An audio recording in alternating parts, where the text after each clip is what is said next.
Hello there, this is Mary Mina. Today, this section is we're going to go over addendums that are attached to the contract. These are things that are adding to the contract. They're not amending the contract, they're adding to the contract. Let me go ahead and share my screen. I'm not going to go over all of them, but I'm going to go over the most common ones. The first one that we get to see is the third-party financing addendum. Here you put the street address. You then determine what kind of financing. Is it going to be conventional? Is it going to be Texas Vet, FHA insured, VA, USDA, or reverse mortgage? On all of them, the first line you're going to put is this is the financed fee, not the total price of the house, the finance fee. In most cases, it's a 30-year note. And right now, with interest not to exceed, hopefully we can say 7%. And hopefully that's for a fixed time of 30 years. And the origination fee, you'd have to talk to the lender, but in most cases, it's 1%. So you would check this if you were doing conventional. Now, if you weren't doing conventional, you decided to do Texas Vet and or VA because you're working with a veteran, I would say look at your lender and ask them what's the best way to do it. What I have been told, Texas Vets, the interest rate might be a little bit better, but on VA, the amount, you don't have to come to the table with any money. The next is, which is common, is FHA insured financing. And what you put here is 203B. And that is an insured loan. You again put in the financed amount. And again, your 30 years. Again, what is your percentage not to exceed? And again, the origination. Now make sure you're only checking A, B, C, D, E, F, or G. You cannot check more than one. It depends on what kind of loan you are doing. Reverse mortgage financing, talk to the lender. USDA, talk to the lender. Other financing section would be if you're doing a hard money loan or owner financing. Now let's go to the page 2, which is the important page. First, you have buyer's approval. You check this if you need to have time to get your buyer's approval in so many days, let's say 15 days. You have to ask the lender to find out how many days that has to be. If they're already approved and the lender says you're good to go, then you don't have to check that. You check the contract is not subject to buyers obtaining approval. Now, property or paragraph B is property approval. Now that is basically a lender saying, does this property appraise and meet all my requirements? We will go back to that in a few when we have another form, but that just talks about the approval of the property. So you have the approval of the buyer and the approval of the property. Then you have the FHA. So if you're doing an FHA or a VA loan, this is where you put the total sales price. Again, that is where you put that, and the buyer and the seller sign. So that is your third-party financing. Again, always ask if you have questions, but this is a form, if they are doing a financing, needs to be attached to the contract or the offer. The next one is non-realty items. This is basically if your if your buyer wants the refrigerator, if your buyer wants the washer and dryer, anything here, maybe it's a flat screen TV on the wall. Those are all non-realty items, and you would put them on here. Make sure you put model numbers, serial numbers, and all the above. Again, buyer and seller sign. They do ask for some consideration. I've seen anywhere from $10 to $100, $200. That's all negotiable. But that's the non-realty items. Now, if it says refrigerator in the MLS and you don't do this, the refrigerator does not have to stay. Let's go to the next form. This is the addendum regarding residential leases. This is when we were in paragraph 4 in the contract, we found out that there was a lease in the house. This needs to be filled out, and they can either check A or B, which is the termination of the lease or assumption of the lease. In most cases, they're going to assume the lease, but they check here, they make sure they get the leases, they make sure they get the deposits, they make sure the tenants are paid on time. And this is a very big page. You have to do your due diligence and talk to the listing agent. Again, the buyer and seller agree and sign. That's the amendment regarding residential leases.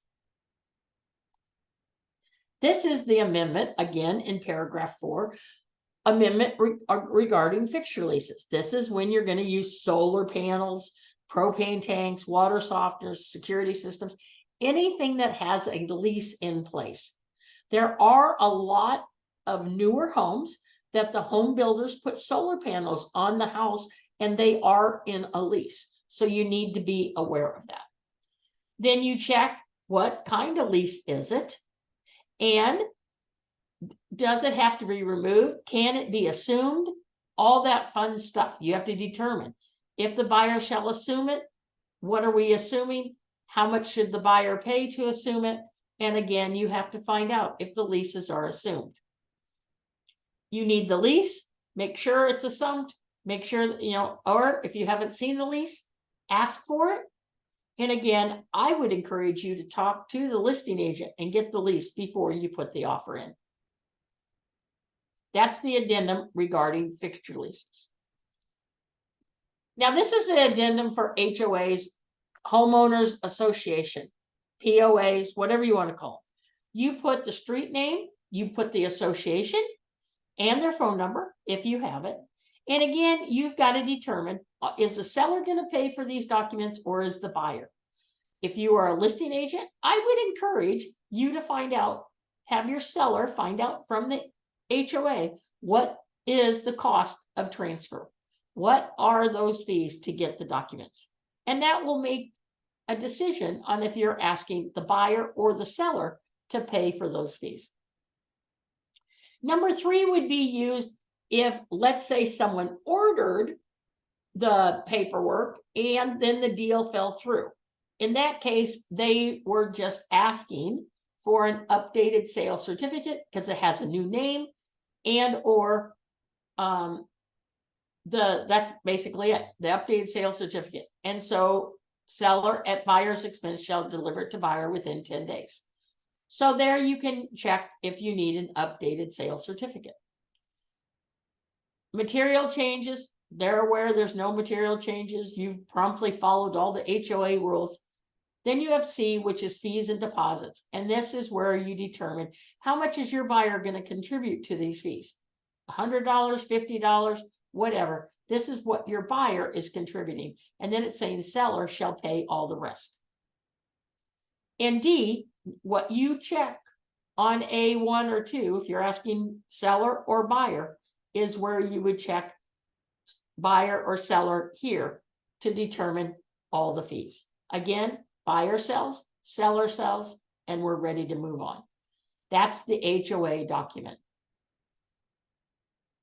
This is an addendum sale for another property by a buyer. So let's say you have a buyer that has a house they need to sell before they can purchase this home. This is an addendum sale of other property by the buyer. Remember when I told you in the contracts that you had to document where the money was coming from?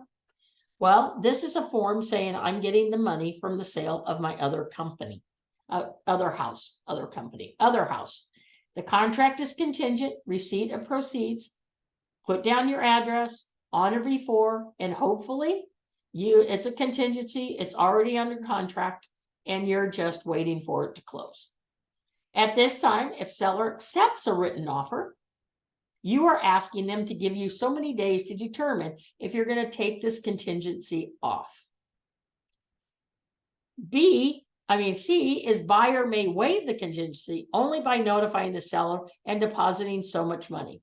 So let's say all of a sudden it's a done deal. It's going to work and I don't want to wait, I want to close, I can waive that contingency.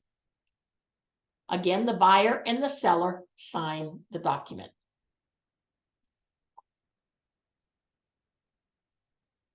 We covered that one. This is the addendum for property and propane gas system services. If you have propane that is not being serviced by Texas Gas, Atmos Gas, or the big gas companies, you are probably in a propane gas service system. This is a notice to let the buyer know that you are in a propane gas service system. Those are different fees, and I will tell you they're not regulated, so make sure they understand. They can't call Texas Gas, Atmos, or any of the big companies. Again, the buyer and the seller sign about the notice. This is a backup contract. Now, let's say I love this house. I went and fell in love with this house, but I just found out it went pending. They just accepted an offer. Again, you put your address, you put the date of the house, what they just accepted, and then B, hey, I'm going to give them the 10 days of the option, or I'm going to give them 30 days to see if this goes through. You put a date, whatever you're willing to just hang out with. Okay. And again, with a backup contract, earnest money and option is required, but you do not have to have a lot of it, not the same value. Now, this is the last one, which is the addendum concerning the right to terminate. This form is used on conventional loans only. Now, remember when I went to the third party, and let's go over there, and we see B, property approval. If buyer's lender determines the property does not satisfy lender's underwriting requirements, what this form is basically saying on number one is I don't care. I want this property, and I don't care if it doesn't appraise. I'm going to buy this property no matter what. Now, what does that really matter? Let's say the lender says it only is valued at $300 and the property is listed at $350. You would have to come up with the $50,000 to offset that, plus whatever your down payment was. Partial waiver, again, this is something a little different. Let's say the house is listed at $300, but I want it so bad, I'm going to offer $310. But here, I might just say the house at least has to appraise at $300 because all I have is that extra $10,000. So if the house appraised at $290, that's $20,000 difference than what I offered. I don't have that. So that's your partial waiver. Additional right to terminate. This is a lot like the FHA for the FHA and VA. In most cases, this is where you want the appraised value to come in at least at the financing price, but in most cases, the sales price. Again, buyer and seller sign, and it's attached to the offer. Those are the addendums that are most common here in Texas, and they are the ones that are promulgated. If you have any questions, you can always find any of us that are mentors, and you can always find me at maryminer.com. I hope this helped, and please understand, this does not take the place of the 3-hour contract class that is required by TREC. You still, in your first 2 years, are required to take 3 hours at least of contracts. Have a great day.